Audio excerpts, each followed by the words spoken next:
She was a runaway, he was a widower. Fate did the rest. The dust tasted of shame. It coated Alara's tongue, a gritty film of judgment from the good people of Redemption Creek. It settled in the folds of her torn dress, a gray shroud for a girl who was already a ghost. She stood on the splintered planks of the church porch, a place for sermons and salvation, now a stage for her ruin. Her hands were bound before her with a length of coarse rope that bit into her wrists, the skin already rubbed raw and weeping. Before her, the town watched, a jury of hard faces and harder hearts. Women clutched their Bibles, their lips thin lines of pious condemnation. Men stared, their eyes a mixture of pity, curiosity, and a dark, possessive hunger that made her stomach clench. Children, their faces scrubbed clean for the Sabbath, pointed and whispered, their innocence a cruel counterpoint to the day's ugliness. She had been caught, a runaway. Property that had dared to seek its own path. Her father, a man whose love was measured in acres and coin, had sold her in marriage to a man 3 times her age, a man whose hands were as cold as the gold he hoarded. She had lasted 2 weeks before the silence of his house and the weight of his breath in the dark had become a tomb. So she had run, with nothing but the clothes on her back and a desperate prayer for a life that was her own. The prayer had died. In the dust just outside this town, Reverend Miller, a man whose righteousness was as starched as his collar, stood beside her. He held up the bill of sale signed by her father as if it were scripture. The good book tells us to honor our contracts. He boomed, his voice echoing across the silent town square. This woman, Alara, has broken a sacred covenant. She fled the home of her husband, Mr. Jedediah Thorne, a good, God-fearing man. She has stolen herself from him. A murmur rippled through the crowd. Stolen herself. As if she were a horse or a sack of grain. Mr. Thorne, in his Christian mercy, the Reverend continued, though there was no mercy in the letter he'd received, only cold fury, has relinquished his claim. He declares her forfeit. But a debt is owed. Her father's contract must be honored. The cost of her dowry must be repaid. He paused, letting the weight of his words settle. Therefore, to settle this debt, we will entertain a bid for her service. 1 year. It was not an auction of flesh, not slavery. They would tell themselves. It was a contract. A lawful binding of service to repay a debt. But Alara knew the truth. The name was different, but the cage was the same. Her gaze drifted over the faces.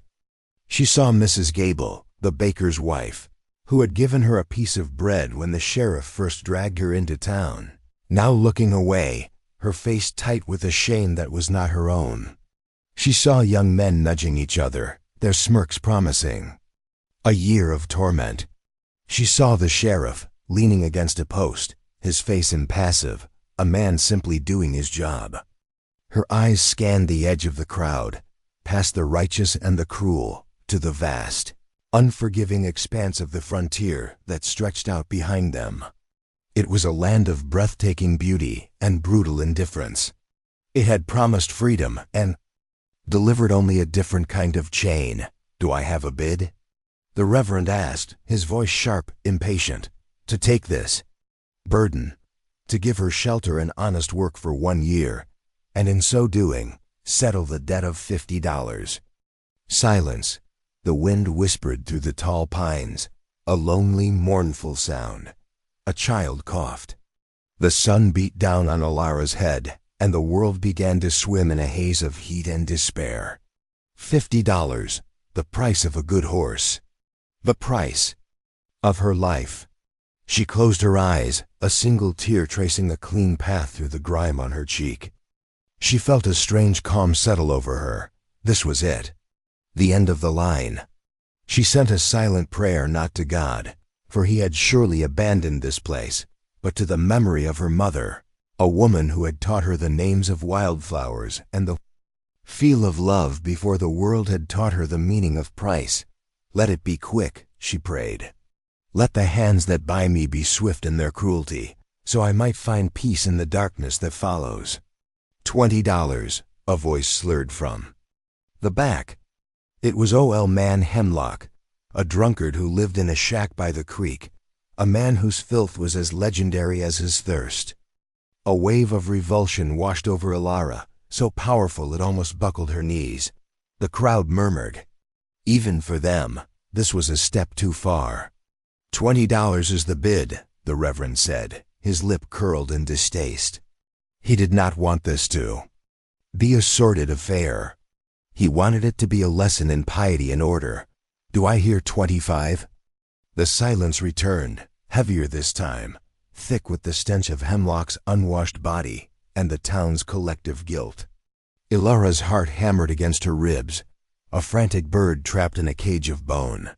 She could feel Hemlock's eyes on her, and she knew a year in his service would be a death slower and more terrible than any she could imagine. Going once, the Reverend intoned, his voice flat. Ilara's breath caught in her throat. Going twice. She braced herself, her soul shrinking into a tiny, hard knot deep inside her. A voice, low and rough as unplaned timber, cut through the air. It was not loud, but it carried a weight that made the entire town turn. $100. A collective gasp rippled through the crowd. Heads swiveled, searching for the source. Ilara's eyes snapped open. Standing at the very edge of the square, half hidden in the long shadow of the livery stable, was a man. He was tall and broad-shouldered, dressed in worn denim and leather, coated in the same dust as the unforgiving land around them. He stood apart, as if the town itself were a cage he refused to enter. His face was weathered, carved from granite and grief, with a dark, untrimmed beard and eyes that seemed to hold the vast, lonely emptiness of the prairie sky. He was a stranger to her, yet there was something in his stillness, in the profound. Sorrow etched into the lines around his mouth that felt terribly familiar. It was the look of a man who had made peace with ghosts. Reverend Miller stared, his mouth agape. That's a generous bid, sir, but the debt is only 50. The man took a slow step forward, his boots stirring little puffs of dust. He did not look at the preacher. His eyes, a startling pale gray, were fixed on Ilara. They held no pity, no lust, no righteousness. They held nothing. A void. It was more terrifying than any of the other stares combined. I'm not paying the debt, the man said, his voice a low rumble that seemed to vibrate in Ilara's bones. I'm paying for the silence. He let his gaze sweep over the crowd, a look of such profound contempt that people visibly flinched. I'm paying you all to shut your mouths and let the girl be. He was Silas Blackwood, a name whispered in town with a mixture of fear and respect. A man who lived miles out, on a ranch haunted by tragedy, a widower. His wife and son taken by the fever 2 winters past. They said he'd buried them himself, with his own hands, on the hill behind his cabin. He hadn't been the same since. He came to town only when he had to, a ghost moving among the living, his silence a wall no one dared to breach.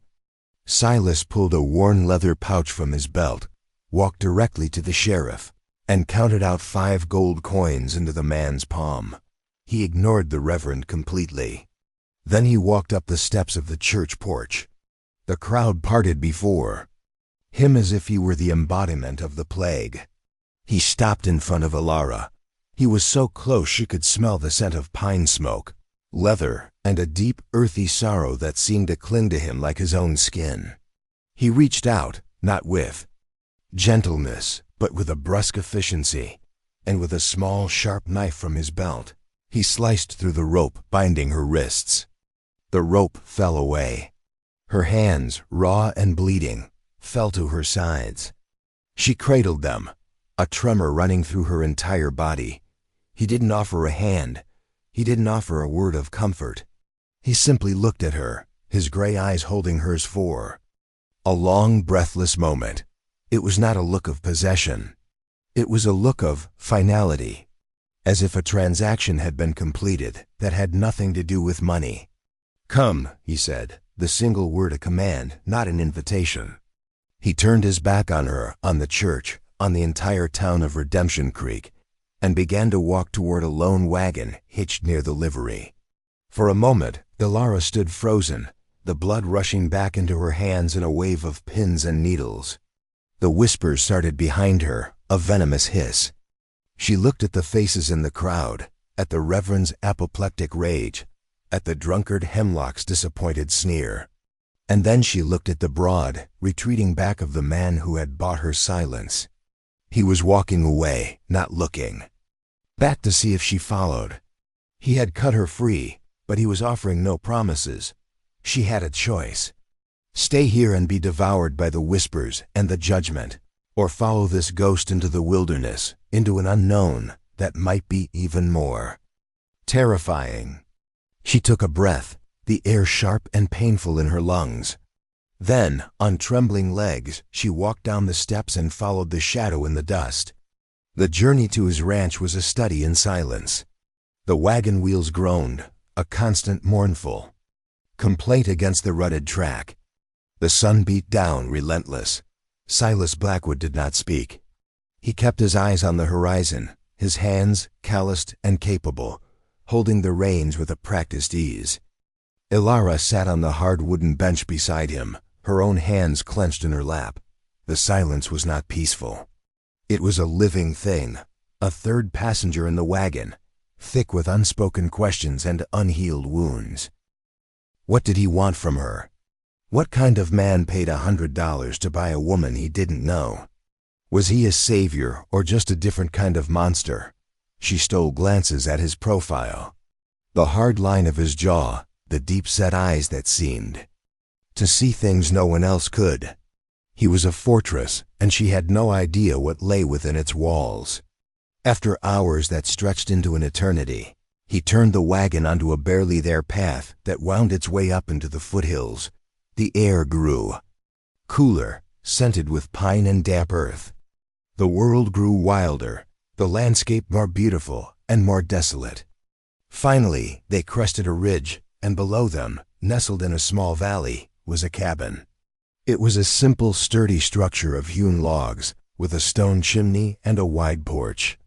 A barn stood nearby, its paint peeling. A corral held 2 horses who raised their heads as the wagon approached. But it was the stillness that struck her, a profound, crushing stillness. No smoke rose from the chimney. No chickens pecked in the yard. The place felt asleep or dead. Silas pulled the wagon to a halt and jumped down. "We're here," he said, his voice rusty from disuse. He began to unhitch the horses without another word. Delara slid down from the wagon, her legs stiff and unsteady. She looked at the cabin. It was a lonely outpost in a vast and different wilderness. On a small hill behind the cabin, she could see them. 2 simple wooden crosses, stark against the blue sky. His wife, his son. A wave of cold dread washed over her. She hadn't been rescued. She had been brought to a graveyard. He led the horses to the barn, leaving her standing alone in the yard. She took a tentative step toward the cabin, her heart pounding. The front door was slightly ajar. She pushed it open and stepped inside. The air was thick with the smell of dust and disuse. A fine gray layer covered everything, a long wooden table, 2 simple chairs, a cold hearth filled with old ashes. Sunlight struggled through a grimy window pane, illuminating dancing dust motes. To one side was a large bed, unmade, a single blanket thrown across it. This was his room. To the other side, a closed door. She felt an inexplicable pull toward it. Her hand trembled as she reached for the latch. She pushed the door open. It was a smaller room, a child's room. A small, beautifully carved wooden horse sat on a dusty shelf. A tiny pair of boots stood in the corner, and in the center of the room was a bed, neatly made, covered with a quilt stitched with colorful patches of bluebirds and wildflowers. It was a pocket of preserved love in a house suffocated by grief. The air in here was different. It still held a faint, sweet scent, like dried lavender and a mother's love. Alara felt a sob rise in her throat, so powerful it was a physical pain. This was his wife's work. This was his son's room. She was an intruder. A ghost in a house. Already full of them. She backed out of the room, pulling the door gently shut, feeling as if she had violated something sacred. She turned to find Silas standing in the main room, watching her. His face was unreadable, a mask of stone, but his eyes. For a fleeting moment, she saw a flicker of something raw and agonizing in their depths. A pain so profound it stole her. "Breath, that was Sarah's room," he said, his voice flat. "My wife." He gestured to the closed door. "That was Leo's." He looked around the dusty cabin, not seeing the mess, but seeing the life that was no longer there. She kept a clean house. It wasn't an accusation, just a statement of fact.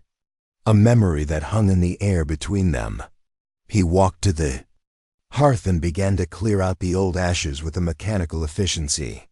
He didn't tell her what to do, where to sleep, what was expected of her. He simply existed in his bubble of grief, and she was left to navigate the space around it. That first night, she didn't sleep. She lay on a pile of blankets he'd given her for the floor, listening to the sounds of the house, the creak of the logs, the sigh of the wind. And from the other side of the room, the sound of a man who did not sleep, but simply stared into the darkness, wrestling with ghosts she could not see. The days that followed were a silent, clumsy dance. There were no rules, no instructions.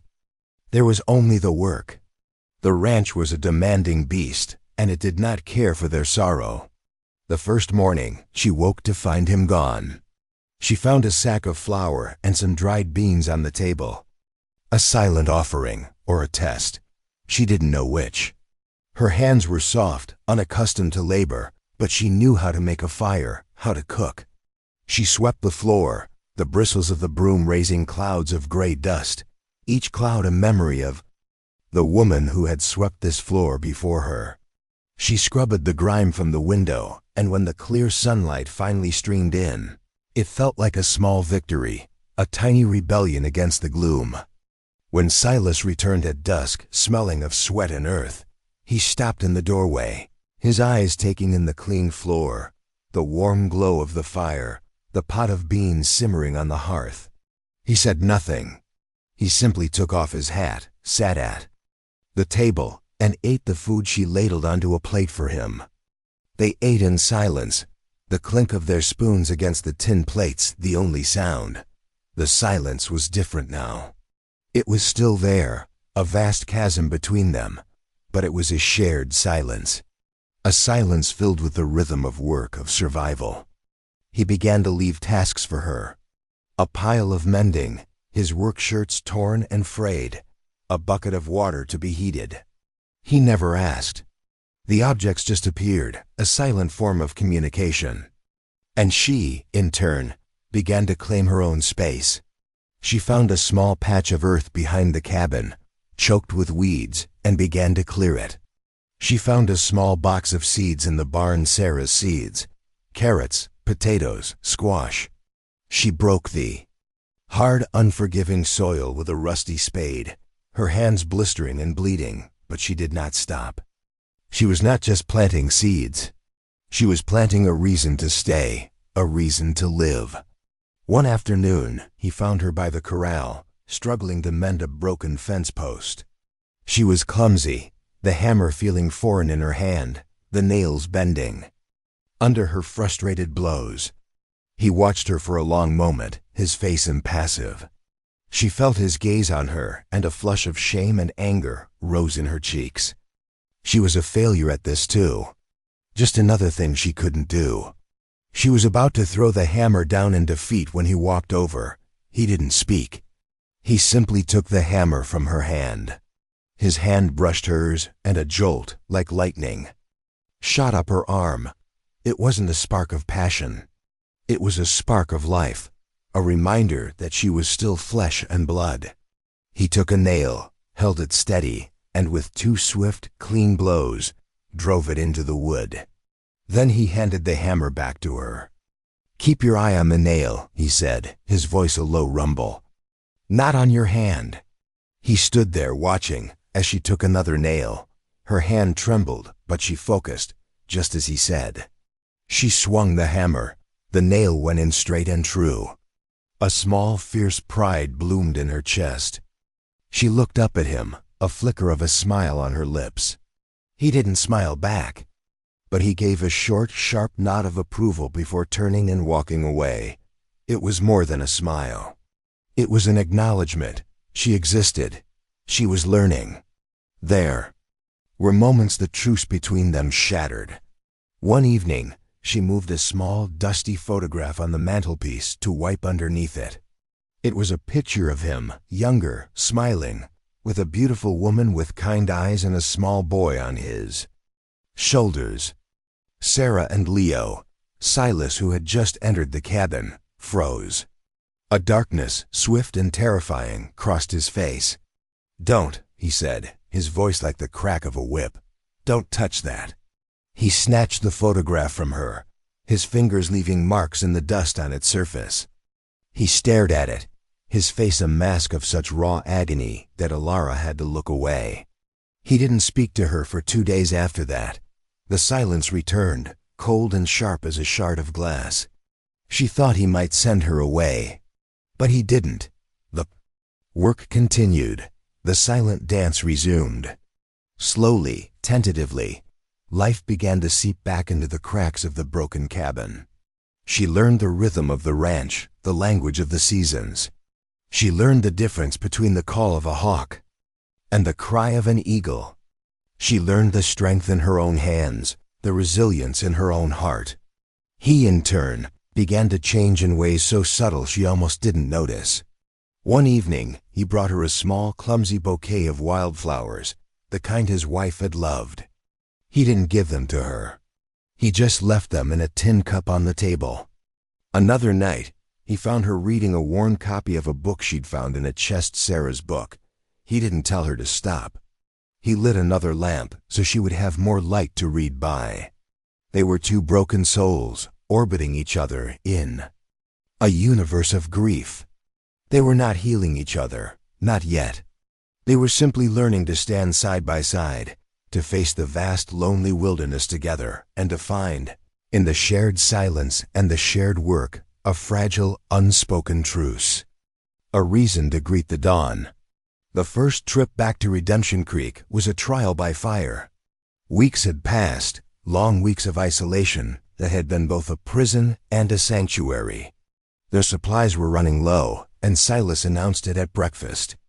With his usual economy of words, "We're going to town." Elora's stomach twisted into a knot. The thought of facing those eyes again, the whispers, the judgment, was a physical weight. She had built a fragile peace in the silent valley, a sense of purpose in the endless work. To return to the place of her humiliation felt like reopening a wound that had just begun to scar over. She said nothing, only nodded, her face pale. As they rode into the town square, it was as if a switch had been thrown. The normal hum of activity faltered. Conversations stopped mid-sentence. Heads turned. Eyes followed the wagon, cold and curious. The whispers started, a low, sibilant rustle that followed them like the dust from their wheels. "It's him, Blackwood, and the girl. The runaway. Look at her, bold as brass, sitting up there beside him. He bought her, you know, paid $100. Living in sin, up in that lonely cabin, an affront to God." Elara kept her eyes fixed on the back of the horse in front of her, her spine rigid. She could feel the stairs like insects crawling on her skin. She wanted to shrink, to disappear, to be anywhere but here. Silas seemed oblivious, his face the same stony mask it always was. He pulled the wagon up in front of the general store and got down. "I'll get the flour and the salt," he said, his voice low. "You get the thread and the needles from Mrs. Gable." He was testing her, forcing her to walk through the fire alone. Or perhaps, in his own wounded way, he was telling her she had to, that she couldn't hide forever. She slid from the wagon, her legs trembling. She kept her head down, her gaze on the dusty boardwalk, and walked toward the baker's shop, which also sold dry goods. She could feel the silence part around her, the townspeople stepping back as if she carried a disease. She pushed open the door to the shop, a little bell announcing her arrival with a cheerful jingle that felt like a mockery. Mrs. Gable was behind the counter, her face stern. Two other women were in the shop, and they stopped their chatter instantly, turning to stare at Alara with open hostility. "What do you want?" Mrs. Gable asked, her voice clipped.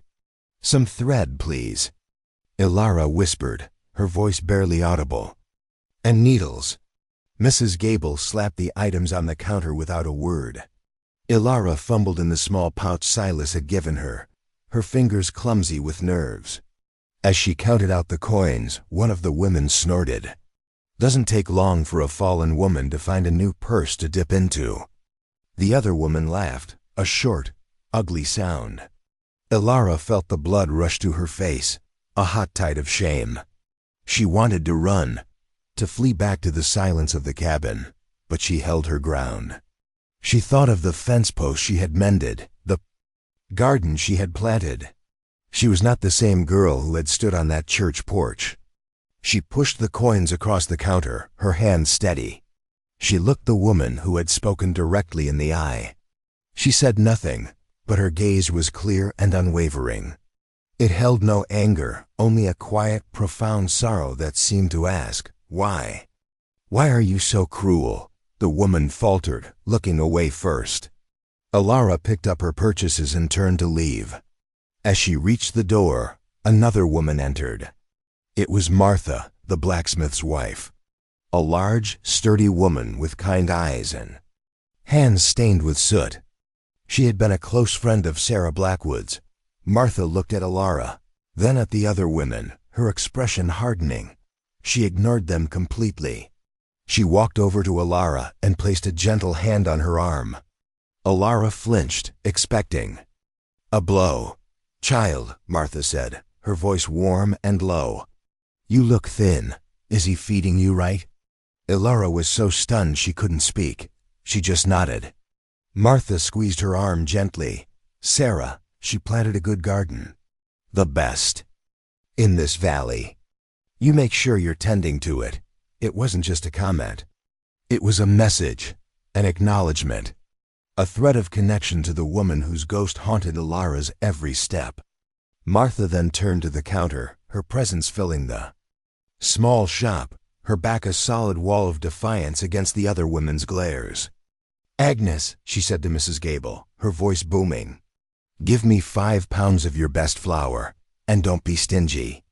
Alara slipped out of the shop, her heart hammering in her chest. It was a small thing, a kind word, a gentle touch. But it was a crack in the wall of condemnation, a single point of light in the suffocating darkness. When she returned to the wagon, Silas was already there, loading the last of the supplies. He glanced at her, his eyes searching her face. He saw the tremor in her hands, but he also saw the new steel in her spine. He said nothing. As they were about to leave, the blacksmith himself, a mountain of a man named Thomas, walked over from his forge across the street. He wiped his sweaty brow with the back of his hand and nodded at Silas. "Blackwood," he said. He glanced at Alara, his expression unreadable. Then he looked back at Silas. "The back left wheel on this wagon is wobbling. You hit a bad rut. You'll lose it. Bring it by before you head out. I'll fix it. No charge." Silas stared at him for a long moment. "Appreciate it, Thomas," he said, his voice rough with an emotion Alara couldn't name.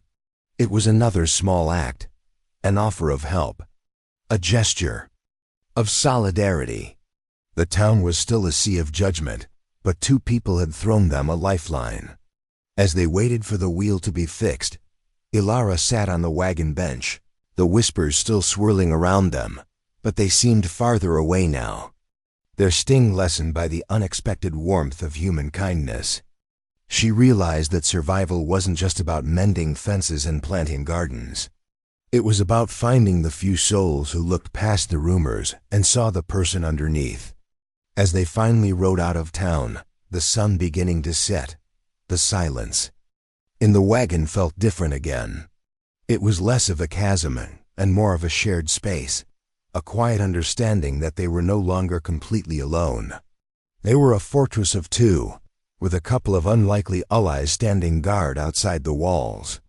The fight was far from over, but for the first time, it felt like a fight they might not have to wage entirely on their own. The seasons turned, painting the valley in strokes of gold and rust. The fragile truce between Alara and Silas deepened, settling into a quiet rhythm of shared existence. The work was hard, relentless, but it was honest work, and it bound them together in a way words never could. He taught her how to track a deer, how to read the clouds for signs of rain. She taught him that a home was more than just a roof over one's head. She filled the cabin with the scent of baking bread, the warmth of a well-tended fire. She mended the quilt in Leo's room, her stitches small and careful, a quiet act of reverence for the mother who had made it. She did not try to replace Sarah. She simply honored the love that remained, a lingering presence in the house. One evening, a fierce autumn storm rolled in, the wind howling like a banshee, the rain lashing against the cabin in sheets. A loud crack of thunder, so close it shook the very foundations of the house, was followed by a terrified bleating from the barn. One of the ewes, heavy with lamb, had gone into labor. Silas grabbed a lantern and ran out into the tempest. Alara, without a moment's hesitation, pulled on her boots and followed him. The barn was a whirlwind of shadows and panicked animal sounds. The Awe was struggling, the lamb breached. Silas worked with a desperate urgency, his face grim in the flickering lantern light. "I'm going to lose them both," he gritted out, his voice raw with frustration. Alara, who had helped birth calves on her father's farm, saw the problem. She pushed past him, her hands gentle but firm on the laboring animal. "You need to turn it," she said, her voice calm and steady in the chaos. "Let me." He looked at her, his eyes wide with surprise, then nodded, stepping back. She worked. Quickly, her touch sure and confident, murmuring soft words to the frightened Awe.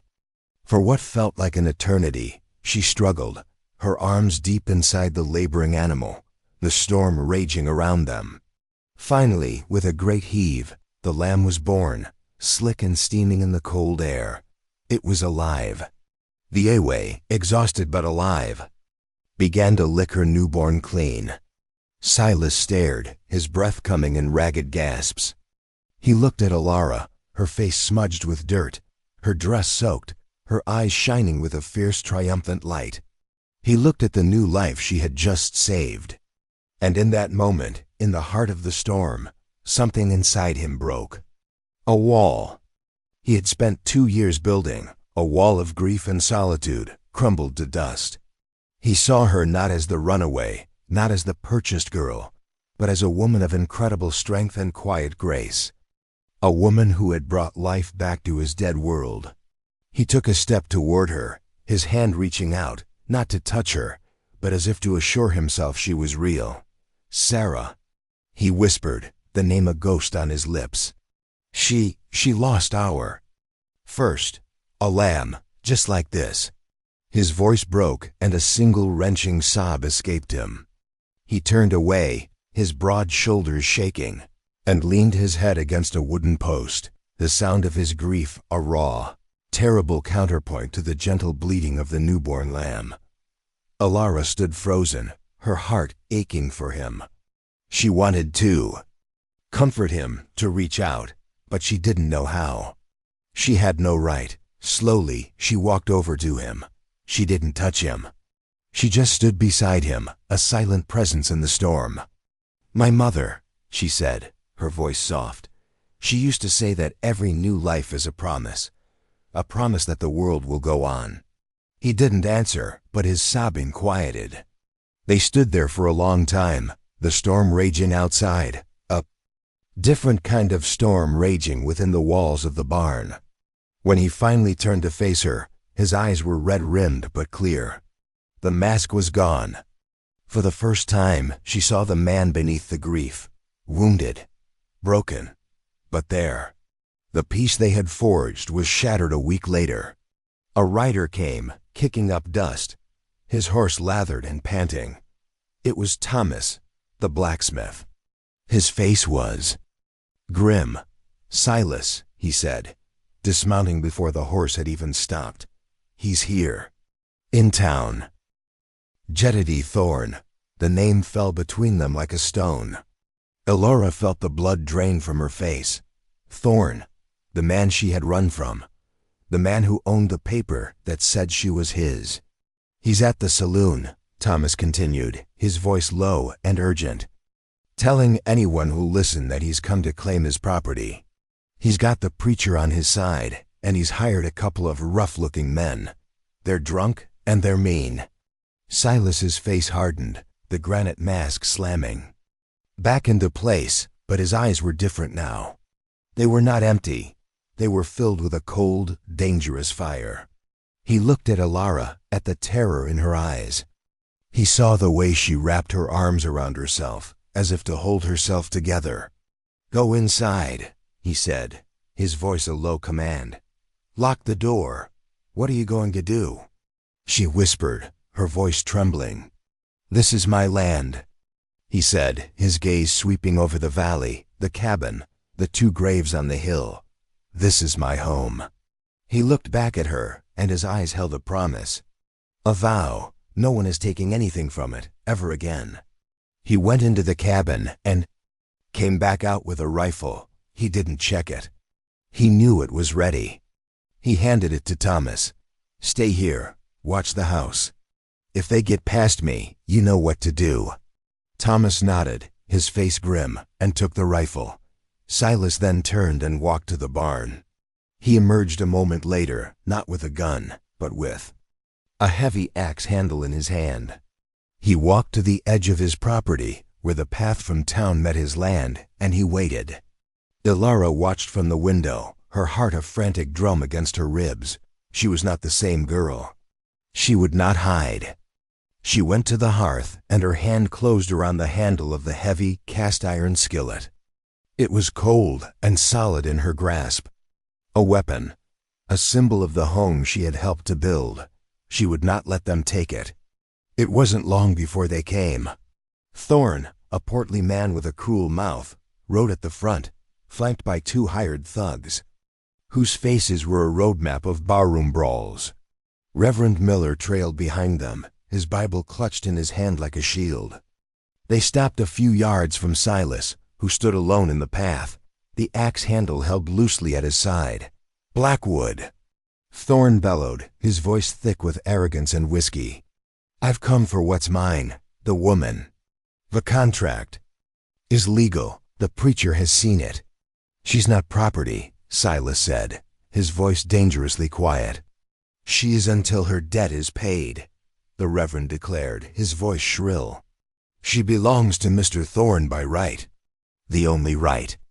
"You have," Silas said, his eyes locking on Thorne, "is the right to turn your horse around and ride away. This is your only warning." Thorne laughed, a short, ugly sound. "And who's going to stop me? You? A broken-down widower hiding from the world?" He dismounted, his men following suit. "I'm taking her. And if you stand in my way, I'll take this pathetic piece of dirt from you, too." He lunged for Silas. The next few moments were a blur of brutal, chaotic violence. Silas moved with a speed that belied his size, the axe handle a blur of motion. He was not a brawler. He was a force of nature. He fought not with anger, but with a cold, focused rage born of loss and a desperate need to protect what little he had left. One of the thugs went down with a sickening crack, clutching his knee. The other came at Silas with a knife. Silas deflected the blow, the wood of the handle screaming as the blade scraped against it. and brought the end of it up under the man's chin. The man's head snapped back, and he crumpled to the ground.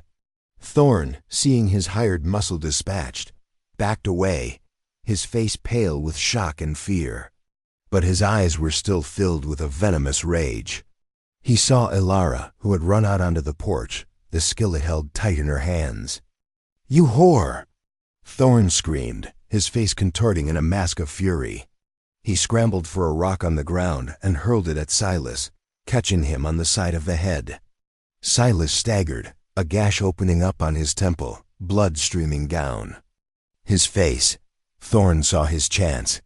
He charged past the dazed Silas, his eyes fixed on Ilara. "You're coming with me!" He roared, grabbing for her arm. Ilara didn't scream. She didn't cower.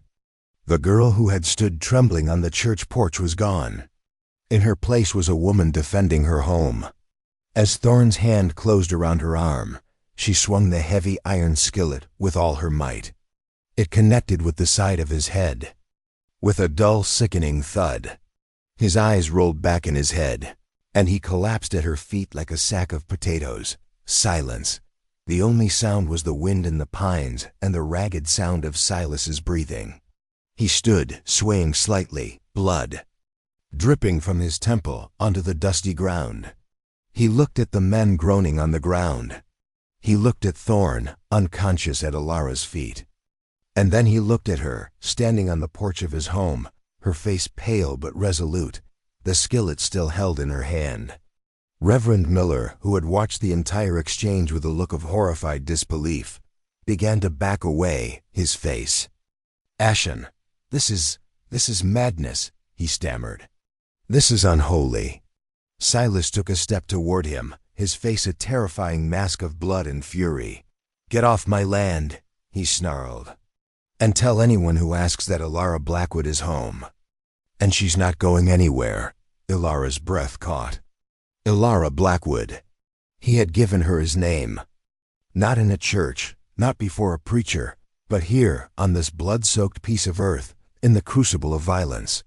He had claimed her, not as property, but as his. From the woods, more riders appeared. It was Thomas and Martha and a half-dozen other ranchers from the valley, drawn by the commotion. They carried rifles, their faces grim and determined. They had made their choice. They formed a silent, formidable line behind Silas. The community had spoken. Reverend Miller turned and fled, scrambling onto his horse and galloping away as if the devil himself were at his heels. The battle was over. They stood in the quiet aftermath, surrounded by the wreckage of the fight. Silas walked slowly toward Ilara, his steps unsteady. He stopped in front of her, his gray eyes searching her face. He reached up, not to the gash on his own head but to her cheek, his calloused thumb gently wiping away a smudge of dirt. "Are you all right?" he asked, his voice thick with a raw, unfamiliar emotion. She couldn't speak. She just nodded, a single tear tracing a path down her cheek. He had fought for her. He had bled for her. He had given her his name. In that moment, standing on the porch of the dusty cabin, with the ghosts of the past and the promise of the future swirling around them, she knew she was no longer a runaway. She was home. They buried the past in the days that followed. Not with shovels and dirt, but with quiet words and softer silences. Thomas and the other ranchers hauled Thorn and his men back to town, a clear message to anyone else who might challenge the sanctity of the Blackwood Ranch. The story of the fight spread through the valley, twisting and turning with each telling. But the core of it remained. A man and a woman, broken by the world, had stood together and refused to break. Again, the whispers of judgment were replaced by murmurs of grudging respect. Ilara cleaned the gash on Silas's temple with gentle hands. As she tended to him by the fire, the last of the walls between them crumbled into ash. He began to talk. He told her about Sarah, about her laughter that sounded like wind chimes, about the way she could make anything grow. He told her about Leo, a boy with his mother's smile and a wild love for the sky. He spoke of his grief not as a wound that would never heal, but as a part of him, like a limb that had been lost, but whose presence was still felt. He was not burying their memory. He was making room for a new life to grow alongside it. She, in turn, told him of her own quiet sorrows, of a father who saw her as a commodity, of a life she had never been allowed to choose. She spoke of the fear, the shame, and the tiny, stubborn seed of hope that had refused to die. They were no longer just two people sharing a roof. They were two stories, two histories, weaving together to form a new narrative. One evening, as the sun set, painting the sky in hues of rose and gold, they stood on the porch, looking out at the land. The air was crisp and clean. The world felt new, washed, clean by the storm of the past. "Ilara," Silas said, his voice quiet but sure. He turned to face her. "The name I gave you in the heat of the fight. I want it to be real. Not something born of blood and fear, but of choice. Your choice." He took her hands in his. They were no longer the soft, useless hands of the girl he'd found, but the strong, capable hands of a woman who had fought for her life and her home. "Will you be my wife, Ilara? Not by purchase, not by necessity, but because this is your home, and I don't want to face another sunrise without you in it." Her heart, which she thought had been shattered into 1,000 pieces, felt suddenly miraculously whole. Tears streamed down her face, but they were not tears of sorrow. They were tears of a joy so profound it was a physical ache. "Yes," she whispered. "Yes, Silas." They were married a week later, not in the church in Redemption Creek, but under the vast open sky on the hill behind the cabin. Thomas and Martha stood as their witnesses. There was no preacher, no sermon. Silas simply took her hand, and in front of the two simple wooden crosses that marked his past, he made a new vow. He slipped a simple hand-carved wooden ring onto her finger. It was not gold or silver, but it was more precious than any jewel. It was a promise, carved from the heart of their shared land. The cabin was no longer a tomb. It was a home. Laughter, a sound that had been absent for so long, began to echo off its walls. The ghosts of Sarah and Leo were still there, not as specters of grief, but as gentle, loving presences, their memories woven into the fabric of the new family being born. The house was filled with warmth, with the smell of baking bread and fresh-cut pine, with the quiet comfort of two people who had found in each other not a cure for their brokenness, but the strength to carry their scars together. That winter, as the first snow began to fall, blanketing the valley in a soft white silence, they stood on the porch, watching the world turn pure. Silas wrapped his arms around her from behind, his chin resting on her head, his hands covered, hers on the railing. They were not two separate people anymore. They were a single silhouette against the falling snow, a fortress against the cold. They had been brought together by shame and violence, by a world that had tried to break them. But here, in the heart of the lonely wilderness, they had found something more powerful than redemption. They found that a family is not always the one you are born into, but the one you are brave enough to build.